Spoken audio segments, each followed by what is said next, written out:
Hi dear friends, welcome to chalk board stories. അപ്പോൾ നമ്മുടെ ഇന്നത്തെ ക്ലാസ് എന്ന് പറയുന്നത് ഫിസിക്സ് ആണ്. നമ്മളിപ്പോൾ LDC 2024 ചോദിച്ചിരിക്കുന്ന 5 ഘട്ടങ്ങളായിട്ട് ചോദിച്ചിരിക്കുന്ന എക്സാംസിൻ്റെ സീരീസാണ് നമ്മളിപ്പോൾ ചെയ്തുകൊണ്ടിരിക്കുന്നത്. അതായത് 10 ജില്ലകളിലായിട്ട് 5 ഘട്ടങ്ങളായി PSC നടത്തിയ എക്സാംസിൻ്റെ ഓരോ ടോപ്പിക് അനുസരിച്ചാണ് നമ്മൾ കവർ ചെയ്തിരിക്കുന്നത്. ഇപ്പോൾ ഹിസ്റ്ററി കംപ്ലീറ്റ് ചെയ്തു, അതേപോലെ ബയോളജി, പൊതുജനാരോഗ്യവും അത് കംപ്ലീറ്റ് ചെയ്തിട്ടുണ്ട്. നെക്സ്റ്റ് നമ്മൾ എടുക്കുന്നത് ഫിസിക്സ് ആണ്. ഫിസിക്സിൽ ഈ 5 എക്സാംസുമായിട്ട് ചോദിച്ചിരിക്കുന്ന ഫാക്ട്സ്, ആ ക്വസ്റ്റ്യൻസ് കാണുമ്പോൾ നിങ്ങൾക്ക് മനസ്സിലാകും ഓരോ ക്വസ്റ്റ്യൻസും എങ്ങനെയൊക്കെയാണ് കണക്റ്റഡ് ആയിരിക്കുന്നതെന്ന്. ക്വസ്റ്റ്യനിലേക്ക് പോകാം. ഫസ്റ്റ് ക്വസ്റ്റ്യൻ നോക്കിക്കേ, 94/2024. ഇത് ട്രിവാൻഡ്രം LDയിലെ ക്വസ്റ്റ്യൻ പേപ്പറാണ്. 1 മീറ്റർ ഉയരത്തിലുള്ള മേശപ്പുറത്ത് സ്ഥിതി ചെയ്യുന്ന 0.2 kg മാസുള്ള ഒരു ബോക്സിൻ്റെ സ്ഥിതികോർജ്ജം എത്ര? സ്ഥിതികോർജ്ജം എന്ന് പറയുന്നത് എന്താണ്? പൊട്ടൻഷ്യൽ എനർജി എന്ന് പറഞ്ഞാൽ ഇക്വേഷൻ എന്താണ്? mgh. ഇതാണ് ഇക്വേഷൻ എന്ന് പറയുന്നത്. ഇവിടെ ചോദിച്ചിരിക്കുന്നത് എന്താണ്? m തന്നിട്ടുണ്ട്. എത്രയാണ്? 0.2 kg ആണ് തന്നിട്ടുള്ളത്. അതേപോലെ ഹൈറ്റ് എന്ന് പറഞ്ഞാൽ 1 മീറ്റർ ആണ്. ജി ഇവിടെ 10 ആക്കി എടുക്കണമെന്ന് അവർ പറഞ്ഞിട്ടുണ്ട്. സോ ആൻസർ എങ്ങനെ വരും? 0.2 × 1 × 10 എന്ന് വരും. ഓക്കെ, 0.2 × 10 എന്ന് പറഞ്ഞാൽ എത്രയാണ്? 20 ആണ്. ഇവിടെ ഒരു ഡിജിറ്റ്, പോയിന്റ് കഴിഞ്ഞ് ഒരു ഡിജിറ്റ് ഉണ്ട്. സോ ഇവിടെയും എന്ത് ചെയ്യണം? പോയിന്റ് കഴിഞ്ഞിട്ട് നമുക്ക് ഒരു ഡിജിറ്റ് വേണം. സോ ആൻസർ എത്ര വരും? 2 ജൂളാണ് നമുക്കിവിടെ ആൻസർ ആയിട്ട് വരുന്നത്. ഓപ്ഷൻ സി ആണ് ആൻസർ ആയിട്ട് വരുന്നത്. ഇത് നമ്മുടെ എക്സാംസിൽ, അതായത് ഊർജ്ജം എന്നൊരു ടോപ്പിക്കായിട്ട് നമ്മൾ ഫിസിക്സിൻ്റെ ഓരോ പോർഷൻസും, ഈച്ച് ആൻഡ് എവറി ടോപ്പിക്കുകൾ നമ്മൾ മോക്ക് ടെസ്റ്റ് ആയിട്ട് ചെയ്തിട്ടുണ്ട്. ഓരോ ക്വസ്റ്റ്യൻസും ഇതുവരെ PSC ചോദിച്ചിരിക്കുന്ന ക്വസ്റ്റ്യൻസും വിത്ത് എക്സ്പ്ലനേഷനായിട്ട് വീഡിയോ ചെയ്തിട്ടുണ്ട്. നിങ്ങൾ ചാനലിൽ കയറിയിട്ട് ജസ്റ്റ് പ്ലേലിസ്റ്റ് ചെക്ക് ചെയ്താൽ ഫിസിക്സ് എന്നും പറഞ്ഞ് കിടപ്പുണ്ടാകുന്നുള്ളൂ. അതിൽ കംപ്ലീറ്റ് വീഡിയോസും ഇട്ടിട്ടുണ്ട്. ഡീറ്റെയിൽ ആയിട്ട് ഓരോ ക്വസ്റ്റിനും എങ്ങനെയൊക്കെയാണ് ആൻസർ ചെയ്യേണ്ടതെന്ന് വിത്ത് എക്സ്പ്ലനേഷൻ ഉൾപ്പെടെയാണ് വീഡിയോ ഇരിക്കുന്നത്. താല്പര്യമുള്ളവർ കയറി ഒന്ന് കണ്ടു നോക്കുക, ഉപകാരപ്പെടുമെന്നുള്ള കാര്യം തീർച്ചയാണത്. നെക്സ്റ്റ് ക്വസ്റ്റ്യൻ, നക്ഷത്രങ്ങൾ മിന്നിത്തിളങ്ങുന്നതിന് കാരണമായ പ്രകാശ പ്രതിഭാസമാണ് എന്തെന്ന് പറയുന്നത്? അപവർത്തനം. അപവർത്തനം എന്ന് പറഞ്ഞാൽ എന്താണ്? നമുക്കറിയാം, പ്രകാശം ഒരു മാധ്യമത്തിൽ നിന്ന് മറ്റൊരു മാധ്യമത്തിലേക്ക് പോകുമ്പോഴേക്കും അതിന് വേരിയേഷൻ സംഭവിക്കുന്നുണ്ട്. അതായത് ഇത് സാന്ദ്രത കുറഞ്ഞതാണ്, ഇത് സാന്ദ്രത കൂടിയതാണ്. അതായത് ഇത് വായുവാണ്, ഇത് ഗ്ലാസ് ആണ് എങ്കിൽ ഇവിടെ സാന്ദ്രത ഒന്ന് കൂടിയും ഒന്ന് കുറഞ്ഞതുമാണ്. ഇവിടെ സാന്ദ്രത കുറഞ്ഞതിൽ നിന്ന് കൂടിയതിലേക്ക് വരുമ്പോഴേക്കും ഇതെന്ത് ചെയ്യും? ഈ നോർമലിനോട് അടുത്ത് വരും. ഓക്കെ, ലംബത്തോട് അടുത്ത് വരുമെന്ന് പറയും. ഇതിനെയാണ് നമ്മൾ അപവർത്തനം എന്ന് പറയുന്നത്. അതായത് പ്രകാശം ഓരോ മാധ്യമത്തിലെയും എന്താണ്, അതിൻ്റെ ആ ഒരു ചലനദിശയ്ക്ക് ഉണ്ടാകുന്നൊരു വ്യത്യാസമാണ്. ഇനി തിരിച്ചാണെങ്കിൽ എങ്ങനെ വരും? ഇവിടെയാണ് കൂടിയത്, അതേപോലെ ഇവിടെയാണ് കുറഞ്ഞത്. അതായത് ഇതാണ് ഗ്ലാസ്, ഇതാണ് എയറെങ്കിൽ എന്താ സംഭവിക്കുക? ഇതിങ്ങനെ വന്നു കഴിഞ്ഞാൽ അതെന്താ? ലംബത്തോട് അകന്നു പോകും. അടുത്തല്ല, ഇത് ശരിക്കും നേരെ ഇങ്ങനെയായിരുന്നു പോകേണ്ടത്. അങ്ങനെയല്ല, ഇത് അകന്നു പോകും. ഇത് ശരിക്കും നേരെ ഇങ്ങനെയായിരുന്നു പോകേണ്ടത്, ഇത് അടുത്ത് വരും. അപ്പോൾ നമ്മളത് പഠിച്ചു വയ്ക്കുക. അതേപോലെ ഈ അപവർത്തനം സംഭവിക്കുമ്പോൾ ഇതിന് മാറ്റം ഉണ്ടാവാത്ത വസ്തു ഏതാണെന്ന് ചോദിക്കും. അതായത് നമുക്കറിയാം, അതിന് കുറേ ഓരോ പ്രകാശത്തിനും കുറേ അതിൻ്റെ ഘടകങ്ങളുണ്ട്. അതിൻ്റെ ആവൃത്തിക്ക് മാത്രമാണ് എന്ത് സംഭവിക്കുന്നത്? യാതൊരു മാറ്റവും സംഭവിക്കാത്തത്. നക്ഷത്രങ്ങൾ മിന്നിത്തിളങ്ങുന്നത്, നമ്മുടെ ജലം നിറച്ച് ഒരു ഗ്ലാസിൻ്റെ അകത്തൊരു നാണയം ഇട്ട് കഴിഞ്ഞാൽ ആ നാണയം ഉയർന്നു നിൽക്കുന്നതായിട്ട് തോന്നുന്നത്. നമ്മുടെ സൂര്യോദയത്തിന് മുൻപും അതേപോലെ സൂര്യോദയത്തിന് ശേഷം എന്താ പ്രകാശം നമുക്ക് കാണാൻ പറ്റുന്നത്. അതേപോലെ തന്നെ ഒരു ഗ്ലാസ്സിലേക്ക് നമ്മളൊരു പെൻസിൽ ഇട്ട് കഴിഞ്ഞാൽ അത് ഒടിഞ്ഞതായിട്ട് തോന്നുന്നു. ഇതെല്ലാത്തിൻ്റെയും റീസൺ എന്താണ്? അപവർത്തനമാണ്. ഓക്കെ അല്ലേ? നെക്സ്റ്റ് നോക്കാം. ഫാരൻഹീറ്റ് സ്കെയിലിൽ നിന്ന് 32 ഡിഗ്രി സെൽഷ്യസ് താപനിലയ്ക്ക് തുല്യമായ സെൽഷ്യസ് സ്കെയിലിലെ താപനില എത്രയെന്നാണ് ചോദിച്ചിരിക്കുന്നത്. ജസ്റ്റ് അറിഞ്ഞിരിക്കുക. 0 ഡിഗ്രി സെൽഷ്യസ് എന്ന് പറയുന്നത് എത്രയൊക്കെയാണ്? നമുക്കറിയാം, അത് 32 ഡിഗ്രി ഫാരൻഹീറ്റാണ്, 273 കെൽവിനാണ്. ഇതാണ് നിങ്ങൾ ഏറ്റവും ബേസിക്കായിട്ട് പഠിച്ചു വെക്കേണ്ടത്. 0 ഡിഗ്രി സെൽഷ്യസ് നമ്മൾ ഏറ്റവും ബേസിക്കായിട്ട് പറയുന്നത് ഡിഗ്രി സെൽഷ്യസിലല്ലേ. അപ്പോൾ അത് 0 ഡിഗ്രി സെൽഷ്യസ് ആണ്, അത് 32 ഡിഗ്രി ഫാരൻഹീറ്റാണ്. എത്ര കെൽവിനാണ്? 273 കെൽവിനാണ്. സോ ആൻസർ ചെയ്ത് വരും ഓപ്ഷൻ എ ആണ് വരുന്നത്. അതേപോലെ തന്നെ പിന്നെ നമ്മൾ പറയുന്നത് എന്താണ്? 100 ഡിഗ്രി സെൽഷ്യസ് എന്ന് പറഞ്ഞാൽ എത്രയാണത്? 212 ഡിഗ്രി ഫാരൻഹീറ്റാണ്. അതേപോലെ തന്നെ 373 കെൽവിനാണ്. ഇതാണ് അതിൻ്റെ യൂണിറ്റ് എന്ന് പറയുന്നത്. ഓക്കെ, അപ്പം നമുക്ക് പഠിക്കാനുണ്ട് ഫാരൻഹീറ്റിനെ എങ്ങനെയാണ് സെൽഷ്യസിലൊക്കെ കൺവേർട്ട് ചെയ്യുന്നത്. അതായത് ഫാരൻഹീറ്റിൽ തന്നു കഴിഞ്ഞാൽ F-32 × 5/9. ഇതാണ് ഇക്വേഷൻ. ഈ ഒരു ഇക്വേഷൻ പഠിച്ച് വെക്കണം. C = F-32 × എത്രയാണ്? 5/9 എന്ന് പറഞ്ഞാൽ. കഴിഞ്ഞൊരു എക്സാമിന് ചോദിച്ചിട്ടുണ്ടായിരുന്നത് അതായത് 131 ഡിഗ്രി ഫാരൻഹീറ്റിന് തുല്യമായ സെൽഷ്യസ് സ്കെയിൽ എത്രയാണെന്ന് ചോദിച്ചിട്ടുണ്ടായിരുന്നു. അപ്പോൾ എങ്ങനെയാണ് നമ്മൾ സെൽഷ്യസിലേക്ക് കൺവേർട്ട് ചെയ്യുന്നത്? C = F-32 × എന്ത് ചെയ്യണം? 5/9 ചെയ്യണം. ഇവിടെ C എന്ന് പറഞ്ഞാൽ എത്രയാണ്? 131 ആണ്. 131 - 32 × 5/9. അതായത് എങ്ങനെ വരും 99 ഇൻറ്റു 5/9 എന്ന് വരും. ഇതും കട്ടായപ്പം ആൻസർ 11 വരും. 11 ഇൻറ്റു 5 എന്ന് പറഞ്ഞാൽ 55 ആണ്. അതായത് 131 ഡിഗ്രി ഫാരൻഹീറ്റ് എന്ന് പറഞ്ഞാൽ അത് എത്രയാണ്? 55 ഡിഗ്രി സെൽഷ്യസ് ആണ്. അപ്പോൾ ഫാരൻഹീറ്റിനെ സെൽഷ്യസിലോട്ട് കൺവേർട്ട് ചെയ്യാനാണെങ്കിൽ C=F-32 ഇൻറ്റു 5/9. ഇനി തിരിച്ചു ചോദിച്ചാലോ, സെൽഷ്യസിനെ ഫാരൻഹീറ്റിലോട്ട് ആക്കാനായിട്ടാണ് നമുക്ക് ഈ ഇക്വേഷൻ ഒരെണ്ണം പഠിച്ചു വെച്ചിരിക്കുന്നത്, നമുക്ക് തിരിച്ചു എഴുതാൻ പാടില്ലേ?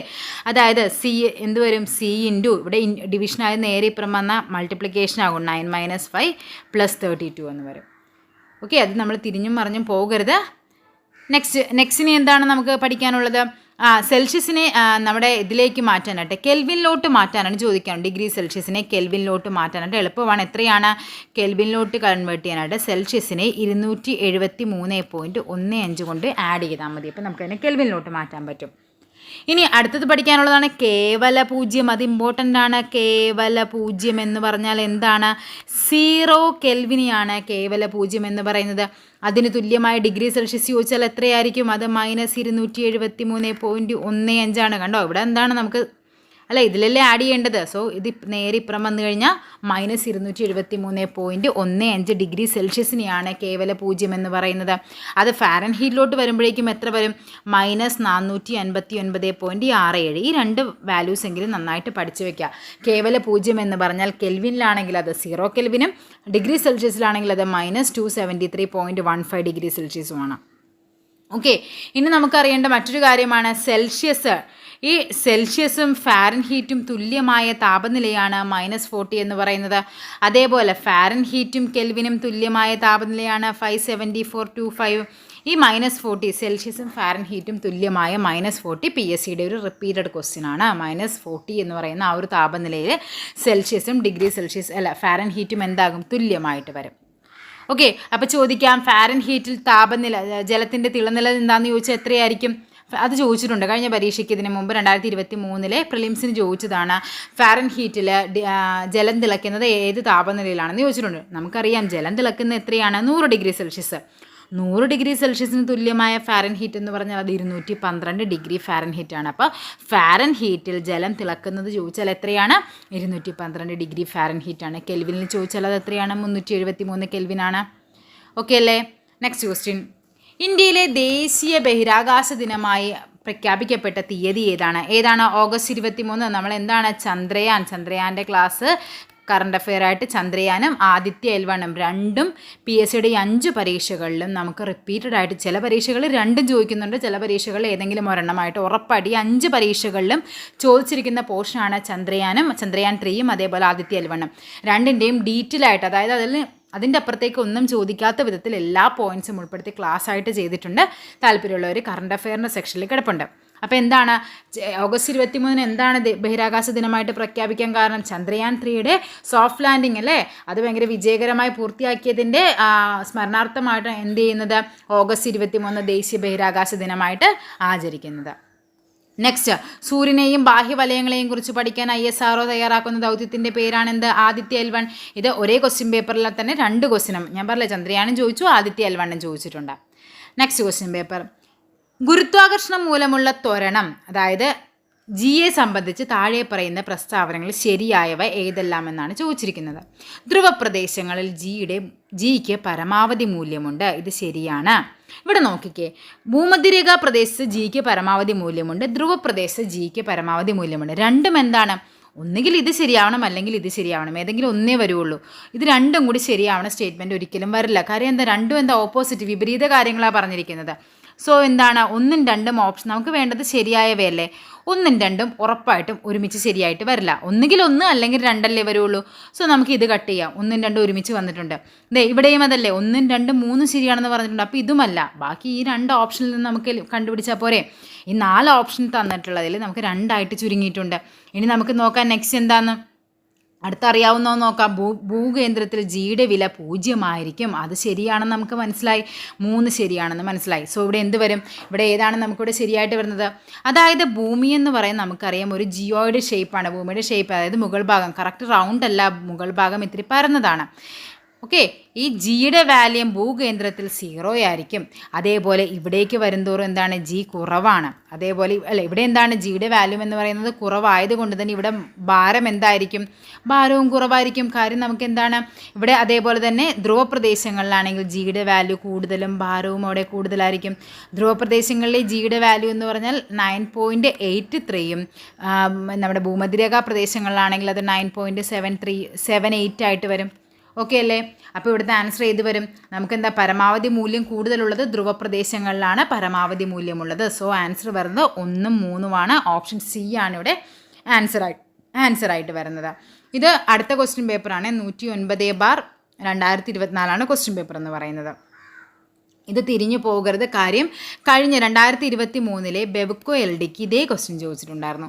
അതിന് മുമ്പുള്ള ഒരു പ്രിസൺ ഓഫീസർ അങ്ങനെ ഏതൊരു എക്സാമിനും ഇതേ ക്വസ്റ്റ്യൻ തന്നെ സ്റ്റേറ്റ്മെൻറ്റ് ടൈപ്പായിട്ട് അങ്ങോട്ടും ഇങ്ങോട്ടും തിരിച്ചും മറിച്ചും തന്നിട്ടുണ്ടായിരുന്നു. ഈ ഒരു പോർഷൻ, അതായത് ഗുരുത്വാകർഷണ ബലം എന്ന ഒരു പോർഷൻ നമ്മൾ ക്ലാസ് ആയിട്ട് കംപ്ലീറ്റ് ചെയ്തിട്ടുണ്ട്. കയറി കണ്ടു നോക്കുക. അല്ലെങ്കിൽ നിങ്ങൾ എന്ത് ചെയ്യുക, ഏതെങ്കിലും ഒരു ഗൈഡ് എടുത്ത് ഗുരുത്വാകർഷണം നല്ല വൃത്തിക്ക് വായിച്ച് പഠിച്ചിട്ടേ പോകാവുള്ളൂ. നെക്സ്റ്റ് ക്വസ്റ്റ്യൻ, H ഉയരത്തിൽ നിന്ന് താഴേക്ക് പതിക്കുന്ന ഒരു വസ്തു പകുതി ദൂരം, അതായത് h/2 സഞ്ചരിച്ച് കഴിയുമ്പോൾ അതിൻ്റെ സ്ഥിതികോർജ്ജവും ഗതികോർജ്ജവും തമ്മിലുള്ള അനുപാതം എന്തായിരിക്കും എന്നാണ് ചോദിച്ചിരിക്കുന്നത്. ഇതിൻ്റെ ആൻസർ എന്ന് പറയുന്നത് 1:1 ആണ്. അതായത് നമുക്കറിയാം തറയിൽ നിന്ന്, ഇത് നമ്മുടെ തറയാണെങ്കിൽ തറയിൽ നിന്ന് ഉയരം കൂടുന്നതിനനുസരിച്ച് എന്ത് സംഭവിക്കുന്നുണ്ട്, അതിൻ്റെ സ്ഥിതികോർജ്ജം കൂടുതലായിരിക്കും, സ്ഥിതികോർജ്ജം കൂടും. ഇനി മുകളിലിരിക്കുന്ന സാധനം താഴേക്ക് പതിക്കും തോറും എന്ത് സംഭവിക്കും, താഴേക്ക് പതിക്കും തോറും സ്ഥിതികോർജ്ജം എന്ത് സംഭവിക്കും, കുറഞ്ഞുകൊണ്ടിരിക്കും. സ്ഥിതികോർജ്ജം താഴേക്ക് വരുമ്പോൾ കുറയും. ഓക്കെ അല്ലേ? അതായത് നമ്മുടെ തറയിലിരിക്കുന്ന ഒരു വസ്തുവിൻ്റെ സ്ഥിതികോർജ്ജം എന്ന് പറയുന്നത് 0 ആയിരിക്കും. മുകളിലേക്ക് എറിയപ്പെടുന്ന ഒരു വസ്തുവിൻ്റെ ഗതികോർജ്ജം എന്ത് സംഭവിക്കും, മുകളിലേക്ക് പോകും തോറും അതിൻ്റെ ഗതികോർജ്ജം കുറഞ്ഞുകൊണ്ടിരിക്കും. അതേപോലെ തന്നെ എന്ത് സംഭവിക്കും, സ്ഥിതികോർജ്ജം കൂടും. നമ്മൾ പറഞ്ഞ മുകളിലേക്ക് പോകുന്ന സ്ഥിതികോർജ്ജം കൂടുമെന്ന്. തിരിച്ച് താഴേക്കാവുമ്പോൾ എന്താ സംഭവിക്കുന്നത്, അതിൻ്റെ ഗതികോർജ്ജം എന്ത് സംഭവിക്കും, കൂടിക്കൊണ്ടിരിക്കും. അതിൻ്റെ സ്ഥിതികോർജ്ജം എന്ത് സംഭവിക്കും, കുറഞ്ഞുകൊണ്ടിരിക്കും. ഓക്കെ, രണ്ടും എന്താണ്, ഓപ്പോസിറ്റ് ഫംഗ്ഷനാണ് അല്ലേ പറഞ്ഞിരിക്കുന്നത്. അതായത് മുകളിലിരിക്കുന്ന ഒരു സാധനം നേരെ താഴേക്ക് വരുമ്പോഴേക്കും അതിൻ്റെ സ്ഥിതികോർജ്ജം കുറഞ്ഞു വരും. നമുക്കിവിടെ h/2 കറക്റ്റ് ഈക്വൽ ഡിസ്റ്റൻസിലാണ് പറഞ്ഞിരിക്കുന്നത്. അതെന്താണ്, മുകളിൽ നിന്ന് താഴേക്ക് വരുന്തോറും ഗതികോർജ്ജം എന്ത് സംഭവിക്കും, കൂടി വരും, സ്ഥിതികോർജ്ജം കുറഞ്ഞു വരും. രണ്ടും ഓപ്പോസിറ്റ് ഫംഗ്ഷൻ ആകുമ്പോൾ കറക്റ്റ് നടുക്കെത്തുമ്പോൾ അതെന്താകും, രണ്ടും തുല്യമായിട്ട് വരും. അതായത് ഇവിടുത്തെ ഗതികോർജ്ജം 5 ആണെങ്കിൽ ഇവിടുത്തെ ഗതികോർജ്ജവും 5 ആയിരിക്കും. ഒന്ന് കൂടി വരുന്നു, ഒന്ന് കുറഞ്ഞു വരുന്നു. സ്വാഭാവികമായിട്ടും അത് കറക്റ്റ് നടുക്ക് വരുമ്പോൾ അതെന്താണ്, ഈക്വൽ ആയിരിക്കും. സോ ഓപ്ഷൻ എന്ന് പറയുന്നത് 1:1 ആയിരിക്കും അതിൻ്റെ ആൻസറായിട്ട് വരുന്നത്. താഴെ പറയുന്ന മാധ്യമങ്ങളെ അവയിലൂടെയുള്ള ശബ്ദതരംഗങ്ങളുടെ പ്രവേഗത്തിൻ്റെ അടിസ്ഥാനത്തിൽ ആരോഹണക്രമം അവരോഹണക്രമം എന്താണെന്ന് ആദ്യം അറിയണം. ആരോഹണം എന്ന് പറഞ്ഞാൽ എന്താണ്, ചെറുതിൽ നിന്ന് വലുതിലോട്ട്. അപ്പം നമുക്കറിയണം എങ്ങനെയൊക്കെയാണ്. വാതകം, ഓക്കെ, ദ്രാവകം, അതേപോലെ ഖരം. ഇതാണ് നമ്മുടെ എന്തിൻ്റെ അവസ്ഥയെന്ന് പറയുന്നത്, ഇതിൻ്റെ സാന്ദ്രതയുടെ അവസ്ഥയെന്ന് പറയുന്നത്. ശബ്ദതരംഗങ്ങളുടെ സാന്ദ്രതയല്ല, പ്രവേഗത്തിൻ്റെ കണക്കെന്ന് പറയുന്നത് ഏറ്റവും കുറവ് എവിടെയായിരിക്കും, വാതകത്തിലായിരിക്കും. അതിലും കൂടുതൽ ദ്രാവകത്തിലായിരിക്കും, അതിലും കൂടുതൽ ഖരത്തിലായിരിക്കും. അപ്പോൾ ഏറ്റവും കുറവ് വാതകമാണ്. അപ്പോൾ ഇവിടെ നോക്കിക്കേ, ഓപ്ഷൻ 2 ഇതാണ് ഏറ്റവും കുറവുള്ളത് നമുക്ക് മനസ്സിലായി. പിന്നെയാണ് ദ്രാവകം വരുന്നത്. സോ ഓപ്ഷൻ 2 ഉള്ളത് നോക്കിക്കേ, ഓപ്ഷൻ 2 ആദ്യം വരുന്നത് മാത്രം മതി നമുക്ക്. ഈ രണ്ട് ഓപ്ഷനിൽ നമുക്ക് കണ്ടുപിടിച്ചാൽ മതി. ഇനി ശുദ്ധജലമുണ്ട്, സമുദ്രജലമുണ്ട്. അടുത്ത എന്ത് വരും, ശുദ്ധജലത്തിന് എന്താണ്, സമുദ്രജലത്തിന് സാന്ദ്രത കൂടുതലാണ് ല്ലേ. അപ്പോൾ ശുദ്ധജലത്തിന് എന്ത് സംഭവിക്കും, അതിലും കുറവായിരിക്കും പ്രവേഗം എന്ന് പറയുന്നത്. സോ ആൻസർ വരേണ്ടത് അടുത്തത് ശുദ്ധജലമാണ് വരേണ്ടത്. സോ ഓപ്ഷൻ എ ആണ് നമുക്കിവിടെ ആൻസറായിട്ട് വരുന്നത്. 2, 1, 3 എന്നുള്ള ഓപ്ഷനിൽ വരും. അതായത് നമുക്കറിയാം കടൽ ജലത്തിൻ്റെ ശബ്ദത്തിൻ്റെ പ്രവേഗം എന്ന് പറയുന്നത് 1531. ശുദ്ധജലമാണെങ്കിൽ അത് 1498 ആയിട്ട് വരും. ഓക്കെ അല്ലേ? അപ്പോൾ ആൻസർ വരുന്നത് ഓപ്ഷൻ എ ആണ്. ഇന്ത്യയുടെ സൗരമിഷനായ ആദിത്യ L1 ഭൂമിയിൽ നിന്നുള്ള അകലം ഭൂമിയും സൂര്യനും തമ്മിലുള്ള അകലത്തിൻ്റെ എത്ര ശതമാനമാണെന്ന് ചോദിച്ചാൽ അത് എത്രയാണ്, 1% ആണ്. ഓക്കെ, നെക്സ്റ്റ് ക്വസ്റ്റ്യൻ എന്താണെന്ന് നോക്കിക്കേ. ഒരു വസ്തുവിൻ്റെ സ്ഥാനം കൊണ്ട് ലഭ്യമാകുന്ന ഊർജ്ജമാണ് സ്ഥിതികോർജ്ജം എന്ന് പറയുന്നത്. ചലനം കൊണ്ടാണെങ്കിൽ അതെന്താണ്, ഗതികോർജ്ജമാണ്. ഗതികോർജ്ജത്തിൻ്റെ ഇക്വേഷൻ എന്താണ്, കൈനറ്റിക് എനർജി ½ ആണ്. ഇത് പരീക്ഷയ്ക്ക് ചോദിച്ചിരിക്കുന്നതെന്ന് പറഞ്ഞാൽ ഒരു വസ്തുവിൻ്റെ പ്രവേഗം ഇരട്ടിയായാൽ അതിൻ്റെ ഗതികോർജ്ജത്തിന് എന്ത് സംഭവിക്കുന്നുണ്ടെന്ന. പ്രവേഗം ഇരട്ടിയായാൽ, അതായത് v ആയ പ്രവേഗം നമ്മൾ 2v ആക്കി മാറ്റി. അപ്പോൾ അതിൻ്റെ കൈനറ്റിക് എനർജി, ഗതികോർജ്ജം എന്ത് സംഭവിക്കും, ½ m വി എന്ന് പറയുന്നത് എന്തായി 2v² എന്നായിട്ട് മാറി. സോ ഇവിടെ എന്ത് വരും? 12m 4v² ആയിട്ട് വരും. 4 പുറത്തേക്ക് എടുത്താൽ എന്ത് വരും? 12mv² എന്ന് വരും. ഈ പറയുന്നതല്ലേ കൈനറ്റിക് എനർജി. അതായത് ഒരു വസ്തുവിൻ്റെ പ്രവേഗം ഇരട്ടിയാക്കിയാൽ കൈനറ്റിക് എനർജി ഗതികോർജ്ജം എന്തായിട്ട് മാറും? 4 മടങ്ങായിട്ട് മാറും. ഇങ്ങനെയാണ് ഇക്വേഷൻ വെച്ച് കണ്ടുപിടിക്കേണ്ടത്. ചിലപ്പോൾ പറയും മാസ് പകുതിയാക്കിയാൽ. അതെല്ലാം ക്ലാസ് ആയിട്ട് ചെയ്തിട്ടുണ്ട്. താല്പര്യമുള്ളവർ കണ്ടു നോക്കുക. ഒരു ഗോളീയ ദർപ്പണത്തിൻ്റെ വക്രതാരം 40 സെൻറ്റിമീറ്റർ ആണെങ്കിൽ ഈ ദർപ്പണത്തിൻ്റെ ഫോക്കസ് ദൂരം എത്ര? ഫോക്കസ് ദൂരം കണ്ടുപിടിക്കുന്നത് എങ്ങനെയാണ് എന്ന് പറയുന്നത് F=R/2. ഇതാണ് ഇക്വേഷൻ. ഫോക്കസ് ദൂരം. R എന്ന് പറഞ്ഞാൽ എന്താണ്? വക്രത ആരം. അപ്പോൾ ഇവിടെ എത്രയാണ്? 40/2 ആണ്. ആൻസർ എത്ര വരും? 20 സെൻറ്റിമീറ്റർ. ഓപ്ഷൻ ഡി ആണ് ഇവിടെ ആൻസർ ആയിട്ട് വരുന്നത്. Next question. ഒരു ഹൈഡ്രോളിക് ജാക്കിൻ്റെ പ്രവർത്തന ഡാഷ് നിയമത്തെ അടിസ്ഥാനമാക്കിയാണ്. ഹൈഡ്രോളിക് ജാക്കാണ് പറഞ്ഞിരിക്കുന്നത്. അതിൻ്റെ ആൻസർ എന്ന് പറയുന്നത് പാസ്കൽ നിയമമാണ്. എന്താണ് പാസ്കൽ നിയമം എന്ന് പറഞ്ഞാൽ, അതായത് നിശ്ചിതാവസ്ഥയിലുള്ള ദ്രവത്തിൻ്റെ ഏതെങ്കിലും ഒരു ഭാഗത്ത് പ്രയോഗിക്കുന്ന മർദ്ദം. അതായത് നമ്മളിപ്പോൾ ഇതാണ് സംഭവം. ഇങ്ങനൊരു സംഭവം വന്നു കഴിഞ്ഞാൽ നമുക്കിവിടെ നമ്മൾ എന്ത് ചെയ്യുന്നുണ്ട്? ഒരു ഫോഴ്സ് നമ്മൾ കൊടുക്കുന്നുണ്ട്. ഇവിടെ ചെറിയൊരു സ്ഥലമാണ്. ഇവിടെ ഒരു ഫോഴ്സ് കൊടുത്തു കഴിഞ്ഞാൽ ഇവിടെ എന്ത് സംഭവിക്കും? ഇവിടെ കൊടുക്കുന്ന ഫോഴ്സ് എന്താണോ അത് അങ്ങനെ തന്നെ ഇതിനിവിടെ മുഴുവനായിട്ട് ഇവിടെ ആക്ട് ചെയ്യും. അപ്പോൾ ഇതിങ്ങനെ മുകളിലോട്ട് പൊങ്ങും. അതിനെയാണ് നമ്മൾ ഹൈഡ്രോളിക് ജാക്ക് എന്ന് പറയുന്നത്. ഹൈഡ്രോളിക് ജാക്ക്, ഹൈഡ്രോളിക് ലിഫ്റ്റ്, അതേപോലെ ഹൈഡ്രോളിക് ബ്രേക്ക്, ഇതെല്ലാം എന്താണ്? നമ്മുടെ ഫ്ലഷ് ടാങ്ക്, മണ്ണ് മാന്തിയന്ത്രം, ഇതെല്ലാം പ്രവർത്തിക്കുന്നത് എന്തുമൂലമാണ്? അത് നമ്മുടെ പാസ്കൽ നിയമം മൂലമാണ്. അതായത് നിശ്ചിതാവസ്ഥയിലുള്ള ദ്രവത്തിൻ്റെ ഏതെങ്കിലും ഒരു ഭാഗത്ത് നമ്മൾ പ്രയോഗിക്കുന്ന മർദ്ദം എന്ന് പറയുന്നത് അതിവിടെ എന്താണ്? എല്ലാ ഭാഗത്തും ഒരേപോലെ അനുഭവപ്പെടും. അതാണ് പാസ്കൽ നിയമം എന്ന് പറയുന്നത്. ഇത് റിപ്പീറ്റഡ് ആയിട്ട് ചോദിച്ചിട്ടുണ്ട്. 2022 ചോദിച്ചത് ഹൈഡ്രോളിക് ബ്രേക്കാണ്. ഇവിടെ ഹൈഡ്രോളിക് ജാക്ക് ചോദിച്ചിട്ടുണ്ട്. ഹൈഡ്രോളിക് ലിഫ്റ്റ് ചോദിച്ചിട്ടുണ്ട് 2023 ഫയർ ആൻഡ് റെസ്ക്യൂവിൽ. അതേപോലെ മണ്ണ് മാന്തിയന്ത്രം ചോദിച്ചിട്ടുണ്ട് 2023 തന്നെ. അതേപോലെ തന്നെ ഇത് സ്റ്റേറ്റ്മെൻറ്റ് ടൈപ്പായിട്ടും ഈ ക്വസ്റ്റ്യൻ ചോദിച്ചിട്ടുണ്ട്. അപ്പോൾ എന്ത് പഠിക്കുക നിങ്ങൾ? ഹൈഡ്രോളിക് എന്നൊരു പേര് കണ്ടു കഴിഞ്ഞാൽ അവിടെ എന്താണ്? പാസ്കൽ നിയമമാണ്. ഹൈഡ്രോളിക് പ്രസ് ഉണ്ട്, ഹൈഡ്രോളിക് ജാക്ക് ഉണ്ട്, ഹൈഡ്രോളിക് ബ്രേക്ക് ഉണ്ട്, ഹൈഡ്രോളിക് ലിഫ്റ്റ് ഉണ്ട്, അതേപോലെ ഫ്ലഷ് ടാങ്ക് ഉണ്ട്, മണ്ണ് മാന്തിയന്ത്രമുണ്ട്. ഇതിൻ്റെ എല്ലാത്തിൻ്റെയും അടിസ്ഥാന പ്രവർത്തന നിയമം എന്ന് പറയുന്നത് നമ്മുടെ പാസ്കൽ നിയമമാണ്.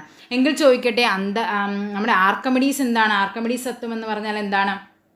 അതായത് ഒരു വസ്തു പൂർണ്ണമായോ ഭാഗികമായോ ഒരു ദ്രവത്തിൽ മുങ്ങിക്കിടക്കുമ്പോഴേക്കും അതിൽ അനുഭവപ്പെടുന്നൊരു ബലം ഒന്നും വേണ്ട, നിങ്ങൾ യുറേക്ക അത് ഓർത്താൽ മതി. അതായത് ഈ ഒരു ബോക്സിൽ നിറച്ച് വെള്ളം കിടക്കുമായിരുന്നു.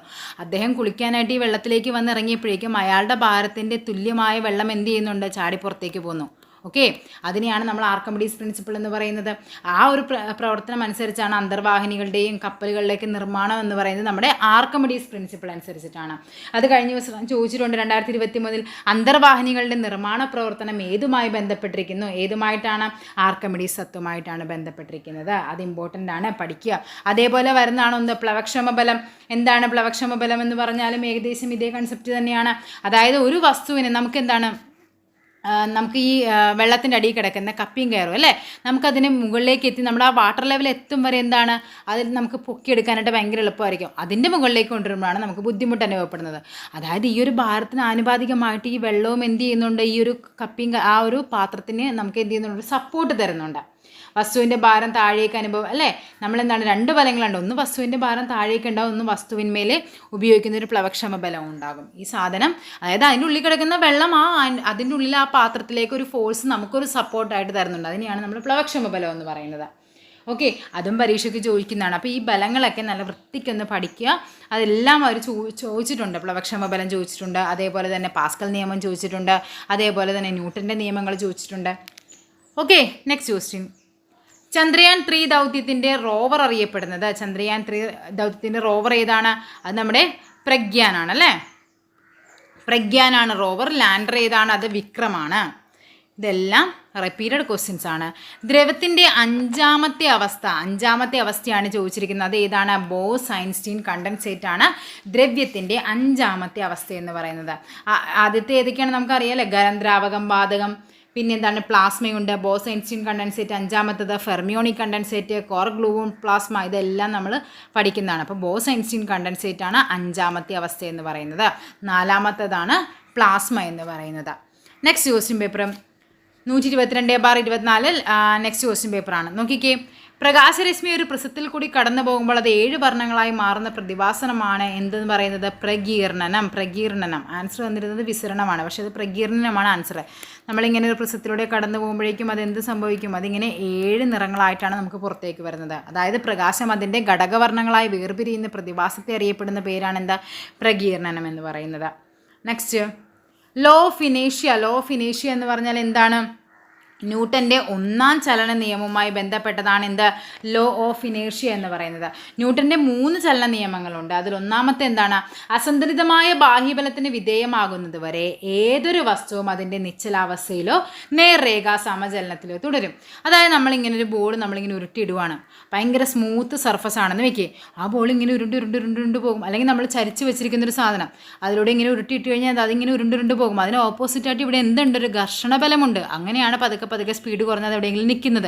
അങ്ങനെ ഒരു ഘർഷണബലം അവിടെ ഇല്ല എങ്കിൽ അതിങ്ങനെ മൂവ് ചെയ്തുകൊണ്ടിരിക്കും. നമ്മൾ എന്തെങ്കിലും ഒരു സപ്പോർട്ട്, ഒരു അഡീഷണലായിട്ടൊരു ബലം കൊടുത്താൽ മാത്രമേ നമുക്കതിനെ നിർത്താൻ പറ്റുള്ളൂ.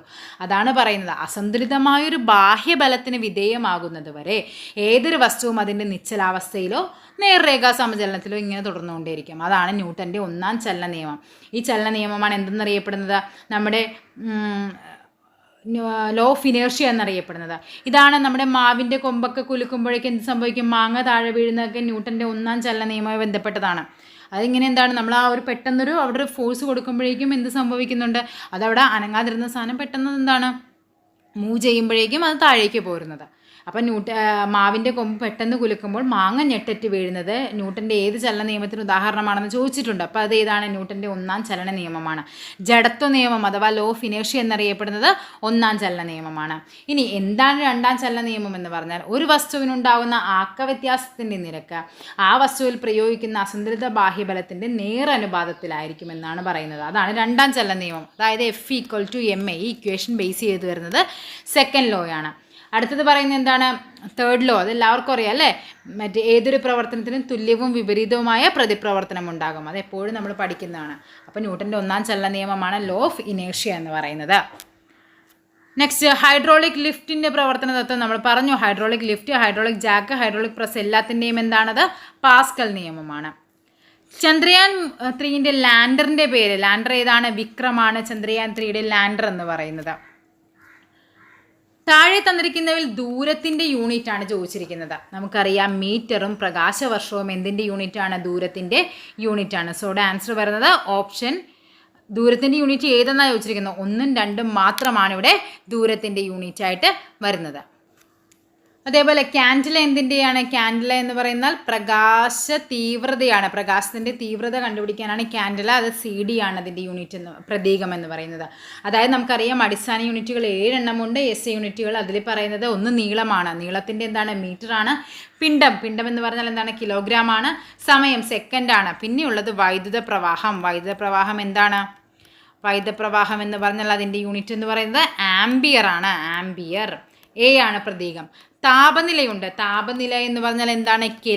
കെൽവിനാണ് താപനില വരുന്നത്. K ആണ്. അതേപോലെ തന്നെ പദാർത്ഥത്തിൻ്റെ അളവാണ് എന്ത്? മോൾ എന്ന് പറഞ്ഞാൽ പദാർത്ഥത്തിൻ്റെ അളവാണ് MOL ആണ്. പിന്നെയുള്ളത് പ്രകാശ തീവ്രത ക്യാൻഡിലയാണ്. CD ആണ്. ഇത്രയുമാണ് നമ്മൾ അടിസ്ഥാന യൂണിറ്റുകളായിട്ട് പറയുന്നത്. നെക്സ്റ്റ് ക്വസ്റ്റ്യൻ എന്താണെന്ന് നോക്കിക്കേ. മഴവില്ല് ഉണ്ടാകുന്നതിനുള്ള കാരണം എന്തെന്നാണ് ചോദിച്ചിരിക്കുന്നത്. മഴവില്ല് ഉണ്ടാകാനുള്ള കാരണം എന്താണ്? പ്രകാശപ്രകീർണനം. എന്താണ് പ്രകാശപ്രകീർണനം എന്ന് പറഞ്ഞാൽ? നമ്മുടെ സൂര്യപ്രകാശം അതിൻ്റെ ഘടകവർണ്ണങ്ങളായി വേർപിരിയുന്ന പ്രതിഭാസത്തെയാണ് പ്രകാശപ്രകീർണനം എന്ന് പറയുന്നത്. അതിൻ്റെ ഒപ്പം തന്നെ മറ്റു കാരണങ്ങൾ കൂടിയുണ്ട്. അപവർത്തനവും അതേപോലെ പൂർണ്ണാന്തരിക പ്രതിഫലനം, ഇതെല്ലാം മഴവില്ലിനുള്ള റീസൺസ് ആണ്. പക്ഷേ ഏറ്റവും പ്രധാനപ്പെട്ട കാര്യം എന്ന് പറഞ്ഞാൽ എന്താണത്? നമ്മുടെ പ്രകാശപ്രകീർണനമാണ്. നെക്സ്റ്റ് ക്വസ്റ്റ്യൻ നോക്കിക്കേ. മണ്ണെണ്ണയുടെ സാന്ദ്രത 810 kg/m³ ആണെങ്കിൽ മണ്ണെണ്ണയുടെ ആപേക്ഷിക സാന്ദ്രത എത്ര എന്നാണ് ചോദിച്ചിരിക്കുന്നത്. അപ്പോൾ എന്താണ് ആപേക്ഷിക സാന്ദ്രത എന്ന് പറഞ്ഞാൽ?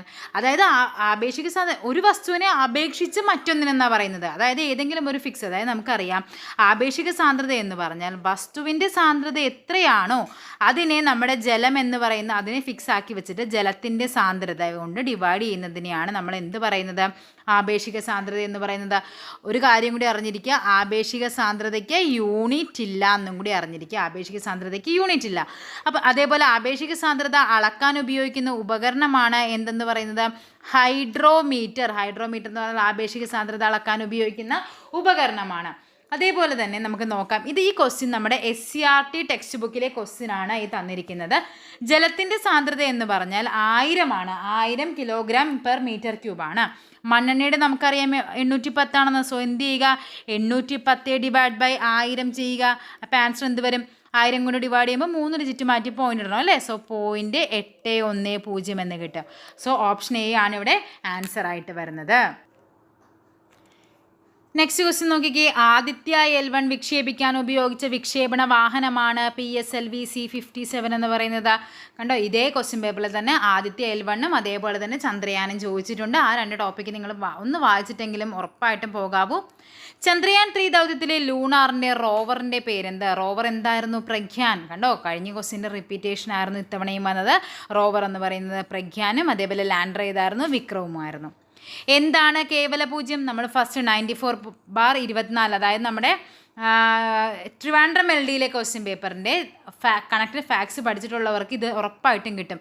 എന്താണ് കേവല പൂജ്യം എന്ന് പറയാൻ? നമുക്കറിയാം 0 കെൽവിനെയാണ് നമ്മൾ കേവല പൂജ്യം എന്ന് പറയുന്നത്. സോ അത് -273 ഡിഗ്രി സെൽഷ്യസ് ആണ് അതിന് കേവല പൂജ്യത്തിന് തുല്യമായിട്ട് വരുന്നത്. അതെങ്ങനെയാണ്? കെൽവിൻ എന്ന് പറഞ്ഞാൽ എങ്ങനെയാണ് സെൽഷ്യസിനെ കെൽവിനിലോട്ട് കൺവേർട്ട് ചെയ്യുന്നത്? C+273 ആണ്.